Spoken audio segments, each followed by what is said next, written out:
Hi, everyone. This is a Leadership with Heart podcast, and this is Heather Younger, your host. Employee experience is powered by emotions. Managers and or leaders within organizations get to choose which emotions they unleash from within the people they lead. Leaders, meaning supervisors or above in an organization, drive much of the positive or negative emotions by their actions or inactions, their words, or what they fail to say. When a manager chooses their words and their actions carefully, they exhibit great emotional intelligence. These managers are often thought of as leaders who care, or as I like to call them, leaders with heart. This special brand of leader drives engagement and loyalty simply by being themselves. Are these leaders perfect? Absolutely not. It is in their awareness and sharing of some of their imperfections that we realize their brilliance.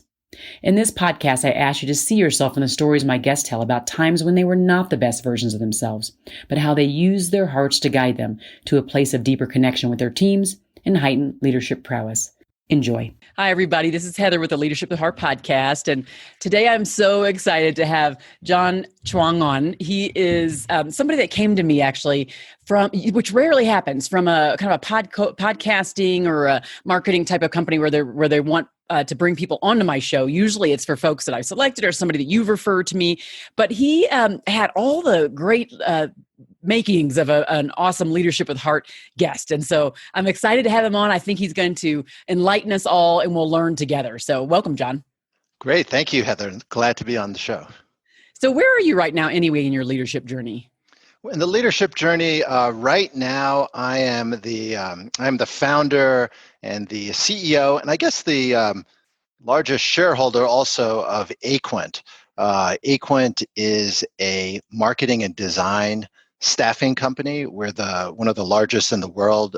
We have around 10,000 employees. We started 35 years ago in a dorm room, and for me, it's really been my sole passion and work experience for the last 35 years. That's a big feat. I mean, 10,000 employees that are out there, with your stamp on it. That's quite a lot to take on. And I definitely know that's a big agency.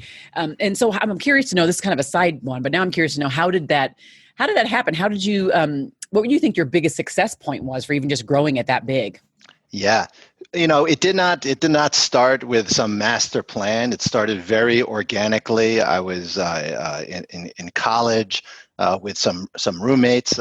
By the way, those roommates are still my partners today, and are still a shareholder. We're all working on the company together. So we've stuck together for 35 years.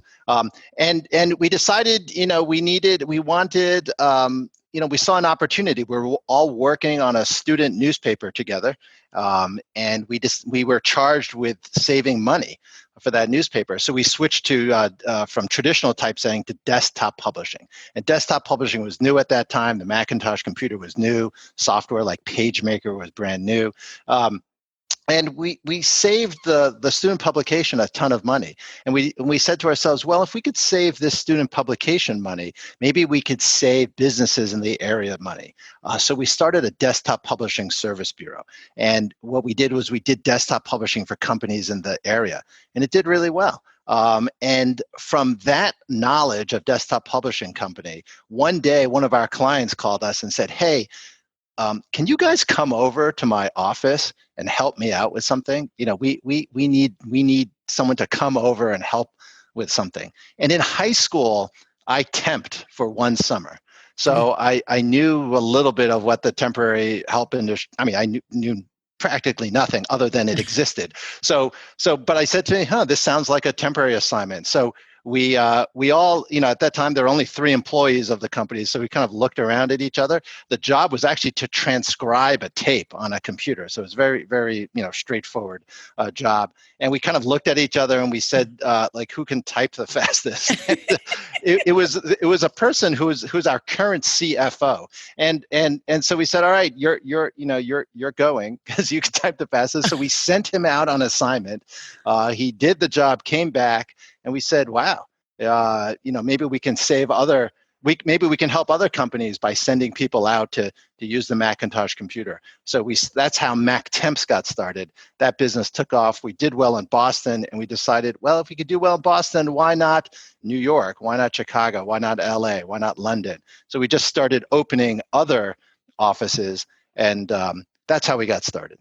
Wow. Wow, what a great story. And it just evolved from there. And it's all demand, right? It's just like, I noticed even mine, like I'm at the growing stage now. So we're just trying to, hire here and there, hire and there in the middle of the pandemic, meeting the needs of the client as they evolve, trying to be flexible, right? So this is all that's, necessary and required from us right now, always, but especially right now. Yes. Yeah, no, I agree. And meeting the needs of clients, that's how our company has always evolved. One of our core values is innovation. And the way we translate that is we look at a problem that a company has or an issue they have, and we ask ourselves, how can we be really innovative in solving that problem? For us, being a Me Too company, doing something that someone else is already doing is completely uninteresting, and that's not what we ever do at all. We are always looking to differentiate. We are always looking to add value. We're always seeking to do something different, because I believe that's how we add value to the world. So that's how we've always approached our company. That's one of the core values that we have in our company, because we're always looking to innovate and to solve problems. So I'm curious to know those who report to you now, in this role as founder and CEO, what would they say about your leadership style?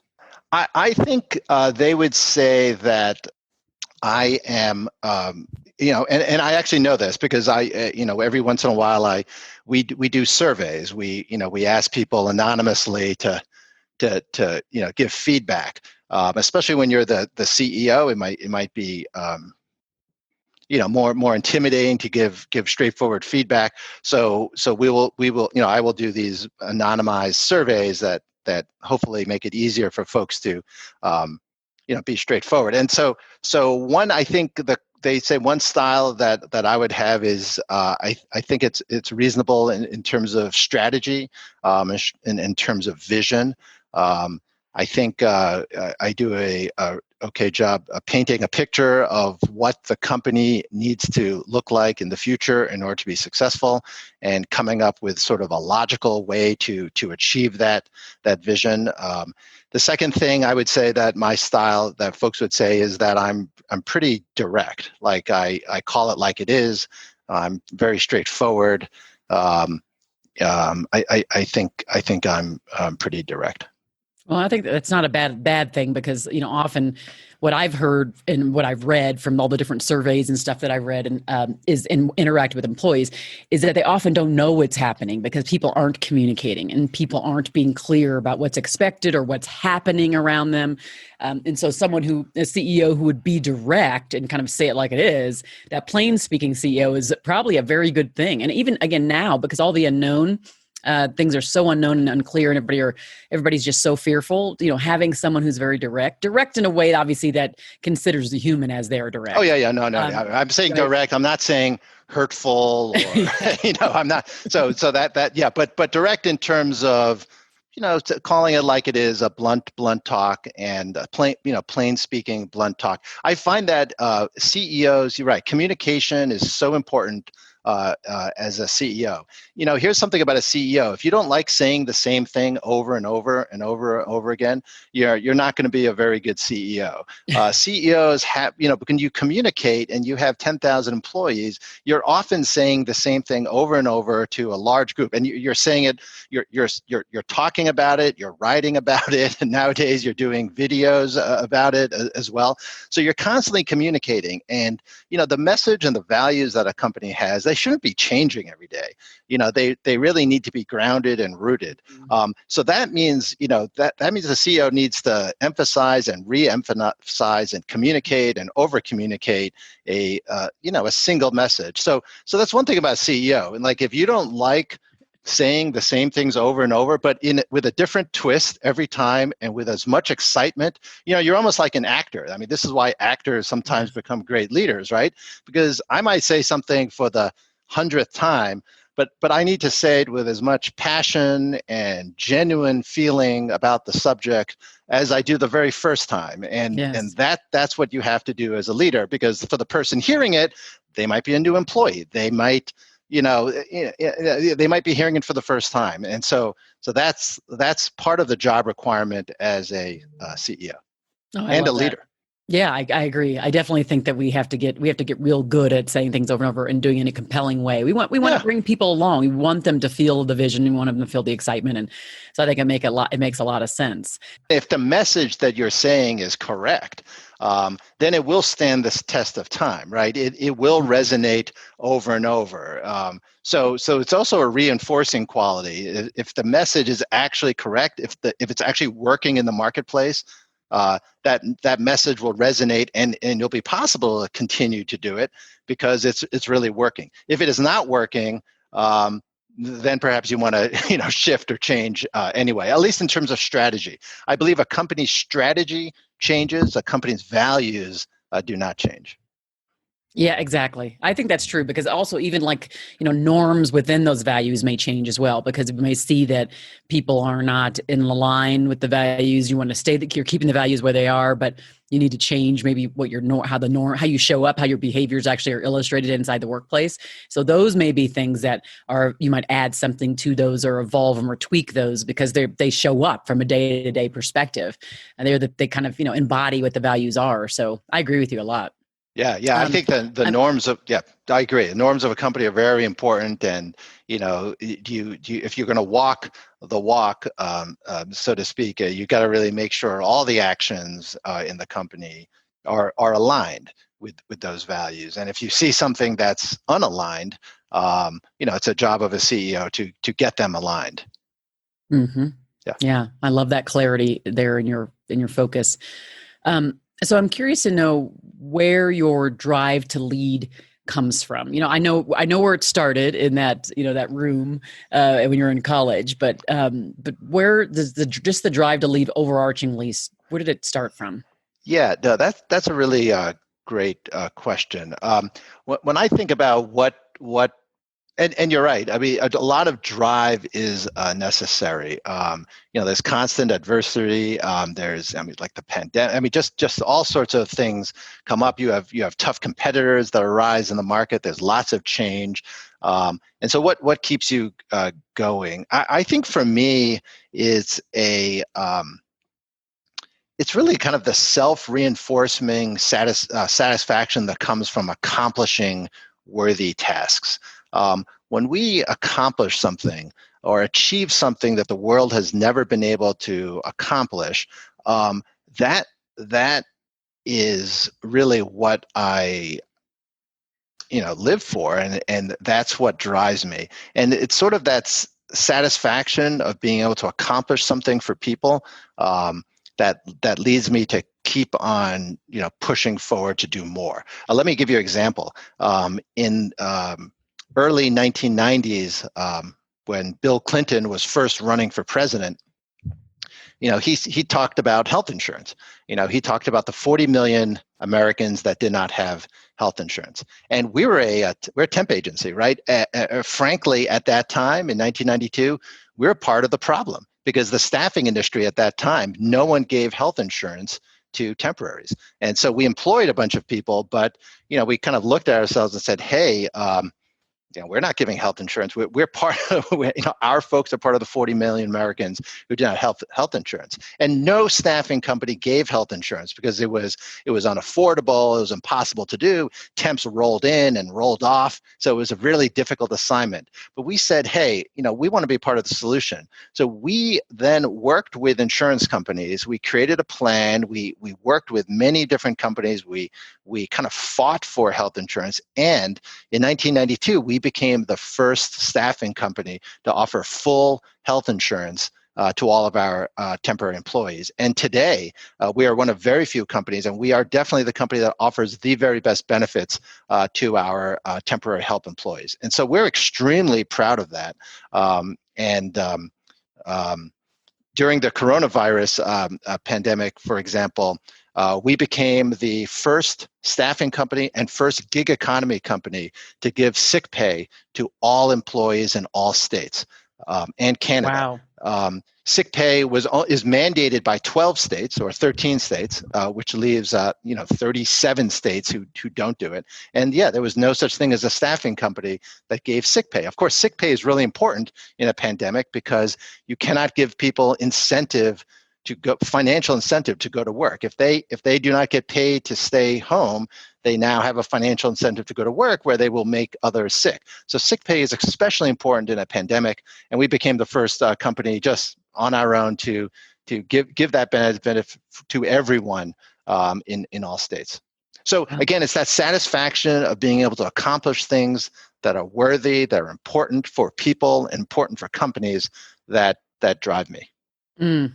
And I'm wondering, did that start earlier? So what I've found is, after now interviewing like 150 people, is usually it starts earlier, like from childhood. There's like certain things. Either there was a parent, there was an exchange. There's something that really drives us even deeper than, or that what you just described is the thing that started earlier. I'm curious if that did for you at all. If you can think back on something. No, completely. To me, one of my biggest personal senses of satisfaction was in high school.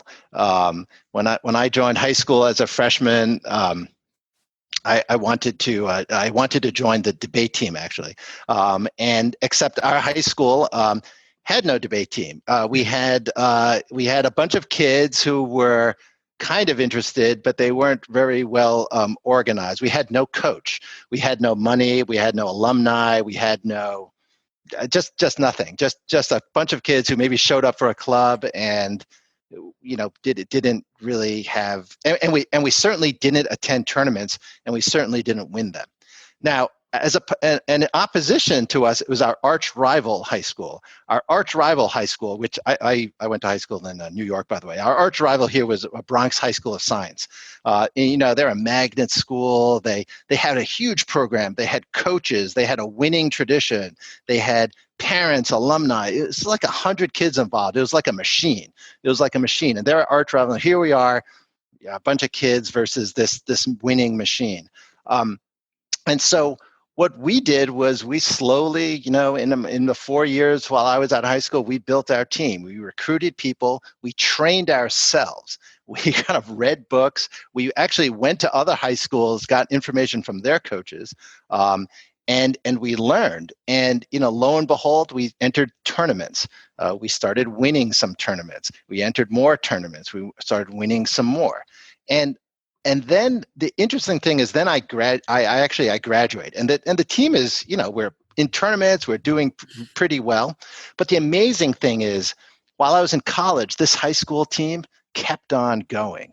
They brought on more people. Eventually, the school said, wow, this team is doing well. It's a whole bunch of kids. Let's give it a coach. And it got a coach. And next thing you know, it got funding. Then more parents started getting involved. So I'm in high school at the time. All of a sudden, this high school ragtag debate team is really good. It is better than our arch rival school, and it's starting to win national tournaments. It is like an amazing thing. And so the wild part is, it was really only till college and after college that I kind of reflected back on my activities as a high schooler. But I realized that, wow,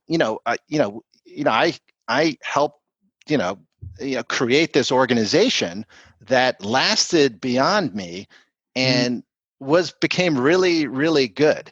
I think that kind of solidified and self-reinforced that sense of accomplishment that out of nothing, out of thin air, out of no resources, right? We're talking about no money, no knowledge, no nothing other than people and a vision of what we can become over time. You can create a great organization, and so so that to me was my experience earlier on that I think influenced my career a lot. I love that. Folks who listen to me, they know I do a lot of I make a lot of grunt noise. I don't know. I just do. So I'm listening. I'm like, oh yeah. Yeah, yeah. Oh. Right. You're like, what is wrong with Heather? No, no. That was a really, that's why I like to dig a little deeper, because it usually does start earlier. And that is a great, great story. It does show you kind of like the sheer will to do things, and also like to take something that doesn't exist and say, I'm going to create it. And so you continue to do that. And for me, that's very inspirational. I'm sure those who are listening, it's the same thing. I think what's also interesting about it, and it's really good for companies especially, is that it's not a story about, John. It's really a story about the team and the successive, leaders that came during the organization to build it up. It was really a team effort and an organizational effort. But it shows that as a founder and as a starter of a company, you could build a company that's maybe all about the CEO, which I don't think we do ever. But for us, it's all about the team. It's about the organization, and it could be self-perpetuating. Those students every year come and go. The team and the organization and the values of the teams and the goals of the team, that can be long lasting. And different leaders come in, take the mantle, push forward. Next leaders come, push it forward. And really for this little debate team at the end of 8 years, you have a national powerhouse. So that, it really just shows that it's about igniting, getting the right values, getting the right strategy, and then sort of ignition, and then successive people could come and help build something amazing. Wow. I love it. I love it. And I think this is a message that we hear, often, but that the team really is a focus, and you get so much done when you have that focus on what can we do together. But I mean, being that visionary up front, to just setting this big picture of like, this is what we want to do. I don't care if anyone else hasn't done it before, really does set the mark for everyone else to just follow right along. And I think we're missing that a lot of times in workplaces where we just don't have that person who's a vision, the person or people or the team at the top that's visionary enough that makes everyone else feel like there's work that's meaningful in their lives, and that the work they're doing every day, whether they are putting something on a cog or moving a piece of paper, they know that action, it directly connects to something that's very powerful and exciting. And so I think most of us we might be missing that, and I think it's great to hear that you have that. So yeah, Heather, you're exactly right here, and it's about little incremental steps. Like again, you create small wins. You show how those small wins, one, that they happened and that everyone can be successful, and then you point to the next win after that, and it's just incrementally gets bigger and bigger and bigger, and that's how people understand that they can be successful, and that's how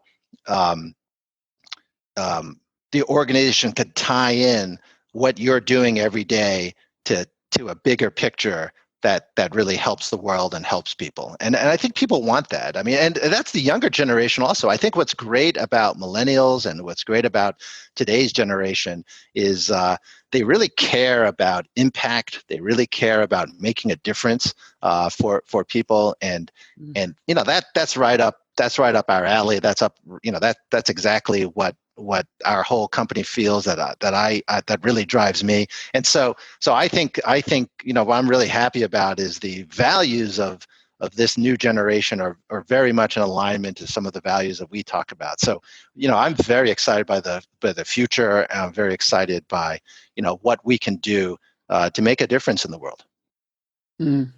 Thank you for that.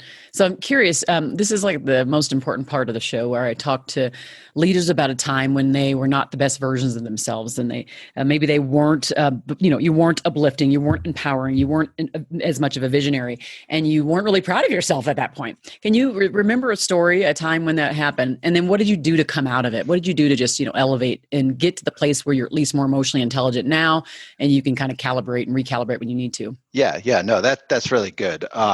And frankly, there are a lot of, unfortunately, there are a lot of stories, and I think that's just the fact that, like, this is a great question to ask, because nobody is going to be perfect, and no leader is going to start out like everyone's going to learn from experiences and get better. And if you have to be reflective. So just the question is excellent, because if you're not reflective of, where things didn't go as well as expected, or when things, just weren't optimal, then you can't correct those actions, and you can't make them better.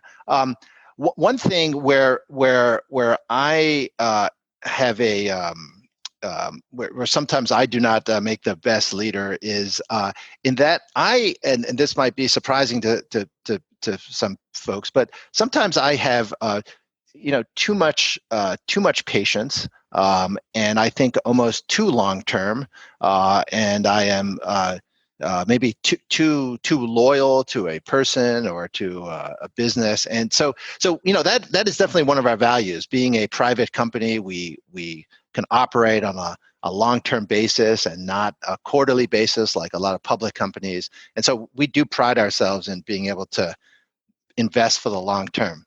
But when you do that, sometimes too much, a leader also has to be able to, say when something has failed, when it's time to stop, when it's time to shut it down, when it's time to change course. And I could think of times in my career where we're funding a project and a company, and because I am not paying enough attention about it, I am not hiring the right people to it, I am not really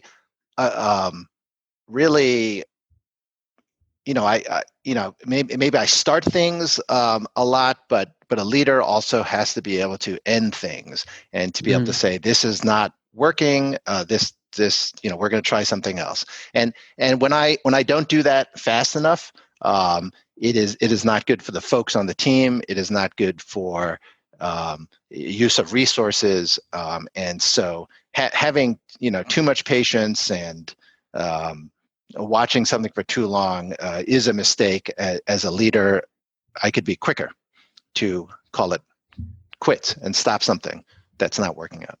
Okay. Well, yeah, and I think you're exactly right that it's not about perfection. It's about continuous improvement. It's about self-awareness. It's about tweaking and scanning, and we just aren't perfect. And I think that's the message here, is that we are all trying to just be better every day, just like a little bit every day, move to and strive to improve. And so that I'm sure that this thing that keeps happening, because we all have this a thing or a way about us that keeps showing up over time, and we keep going, go away, go away, get away from me. And I know that you're there, and so, but it's just, if we're self-aware about it, we might be able to stop it from like, oh, I'm feeling it happening again, like I'm seeing this trend again, and I need to stop this from happening. Do you ever feel yourself doing that, where it's like now, where it's happening maybe multiple times over your career? Yes, totally. I think that's right. I think everyone has a tendency, to do something a certain way, and sometimes if that's off, you have to understand that and correct that. One tendency I have is, I am an entrepreneur. I like to start things, but sometimes also I create too much change in an organization, and that's not healthy for the organization as well. There are parts of the company that thrive on change, and you need that change. But it took me a while to also to learn this. But also, there are parts of the company that are absolutely beneficial when there's consistency. If you are running a train, the train has to arrive on time every day, day in, day out. There has to be certain standards. And if you're running a train, for cleanliness, for maintenance, that's the same. It's not about change there. It's about the same thing over and over and over again. And I think when I first started my career, being entrepreneurial is about, wow, let's shake things up. Let's do things different. And I had to learn to balance the parts of the company that really do need change to respond to the world, to respond to competitors, to respond to opportunities. That's all about change and change and change. But then there's equally parts of the company that in order to satisfy customers, in order to do well, need absolute consistency. And it did take me some time to understand and build equal parts of our company that are excellent at standards and consistency, at the same time being part of a company that is very nimble and that changes to respond to the marketplace. So that balance, that took me a decade, probably out of the 35. That took me a decade to figure out. Okay. Well, so I'm curious to know, especially being a staffing agency, but these people being your employees, what do you do to connect with your people? Connect with direct reports, but kind of how do you bring them all together when they are kind of fully gig economy, remote work, but they still we're still employees? What do you do to connect with them? Right. Bring them in? Now, so here's this is what's interesting. So there's definitely the part of a CEO where you are reaching out, you are talking to people, you are having conversations one-on-one. I remember in the 80s, there was like managing by wandering around, things like that. So those things are really invaluable. And to get little snapshots and little samples from all over the company and all different, for people who are doing all different sort of things, that I think is extremely important. However, I also find that as a CEO, as the company gets bigger and bigger and bigger, it's hard. You can't be everywhere. Like you literally cannot be everywhere. So I rely on other data-driven methods also to make sure. Now, this might sound, it's kind of, I rely on data-driven methods to make sure I have that emotional connection to people. And so let me explain that. There's lots of data that you can use to determine if things are going off, like turnover stats. There might be a pod where all of a sudden, why is there higher turnover in this city, in this area than anywhere else? And that's a signal that, whoa, that deserves some attention. People vote with their feet, right? And so if they're unhappy, they'll just leave. So we'll look at data a lot to just understand where the hot spots are and what might need our attention. We also do a lot of surveys. I mentioned earlier that I was surveying myself, but we also survey clients, we survey talent, we survey employees, and we've done it very consistently. I'm very proud that we've been doing NPS for like 30 years, way before NPS became popular. And here's the amazing thing is we've asked the same questions consistently for the last 30 years. So we have this incredible data set now on our company in terms of how emotions change, how feelings change during recessions, during growth periods, during times of change internally for the company. So we have a lot of baseline data where we can compare ourselves to. Now, I don't think a lot of companies have 30 years of data of the same questions. So I think this gives us a great baseline. So when something is different, we can also react. So I think it's, how do we connect? I think we do it definitely the old-fashioned way of one-on-one contact and discussion, but we also augment it with a healthy amount of data because the data helps us reach out broader and more consistently and more fairly. It's more even, and so we use a combination of two. But the data part is actually it is just very important with connections, actually. Yeah, it's true. And actually, I don't think that's strange because the work that I do, or my firm, Employee Fanatics, we focus on helping to create listening cultures. And so everything, it starts with data. And from the data, we are able to look at themes for the organizations to focus on, and they focus on 3 items, let's say, and we then go and include employees in all of the changes that they really want, they're seeking in a tactical way that brings them in and makes them feel like their voices are important. So data is the starting point for me too. And people might think that's weird because I am like a warmly, like relatable, empathetic person. Yes, but when it comes to listening, it has to start with something like some meat. And so, yes, if it's one-on-one with a manager, yes, I can hear that. But in aggregate, when you're dealing with 10,000 employees, You have to have data as your starting point, and then from there you create these soft touch points that then they feel good, but they were backed up by quantitative information or qualitative information before. So completely get it. That's my 100% my model. So I love that. No, that's perfect. That's great. Way. So that's exactly we're completely aligned here. I feel exactly the same way.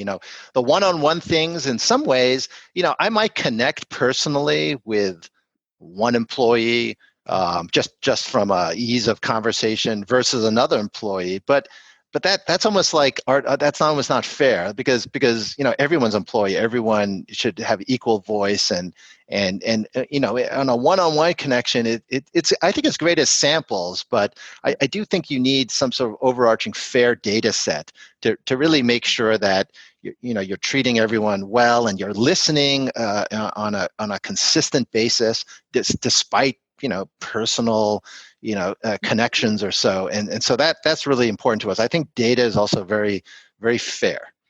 Yeah, it is. I think, again, from the above, so for me, I'm going to clarify for those who are listening. I think from the above organization view, again, when you're looking at scalability and, bigger teams, especially, I don't know, 300, 400, you get to 300, 400, right? You get to the thousands and you're at 50,000, right? The more that you do things above organization in an aggregate way, the better. And then, of course, there's always the manager interaction with their team members that does and should happen daily, that should be personal and one-on-one.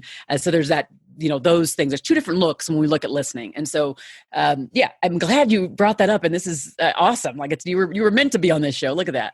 Okay. All right. Well, thank you. No, I totally agree with what you're talking about.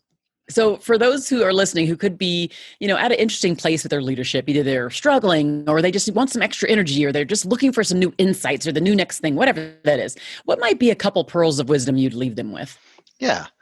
So I think one is about differentiating and being different. I think if you're starting a company or even working in a department on projects, I mean, you really want to try to do something that's different, that makes an impact, and so I think being able to differentiate is really important. It's really been a core of what our success has been. Like, we're never me too.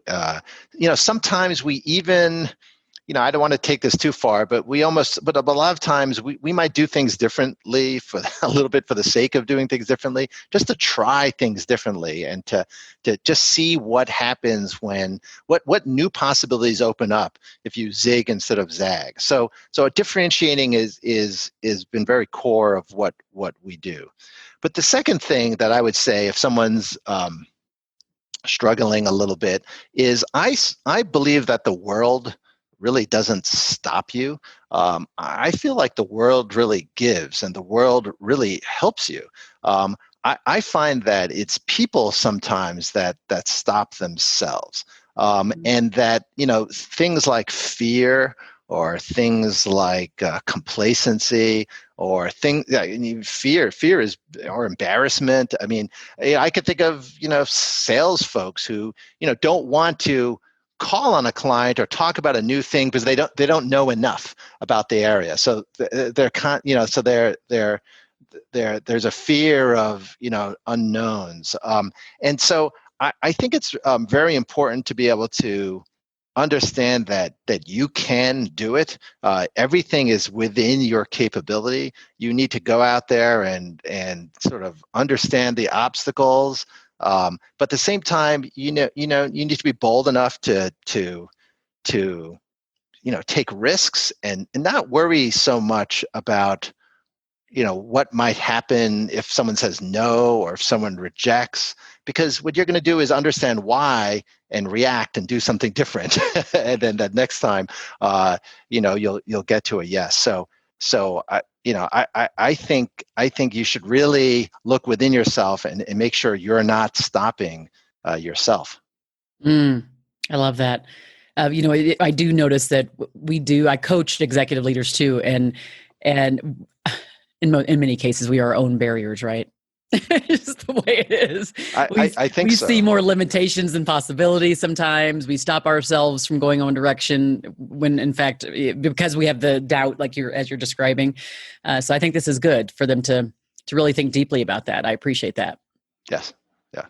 So for those who are listening, if you found this conversation between John and I really insightful, please do share it far and wide. And also don't forget, I say this every time, but go to Apple Podcast or wherever you listen and put that review in there, because this is obviously competitive. Leadership podcasts are competitive. I think there's something different here, unique, and it is because we reveal that this is not about perfection. There's not like one set of leaders who just does this so well that they're perfect. It's just that the stories we reveal when they were not perfect is really where all the insight comes from. So please share it. Please write the review.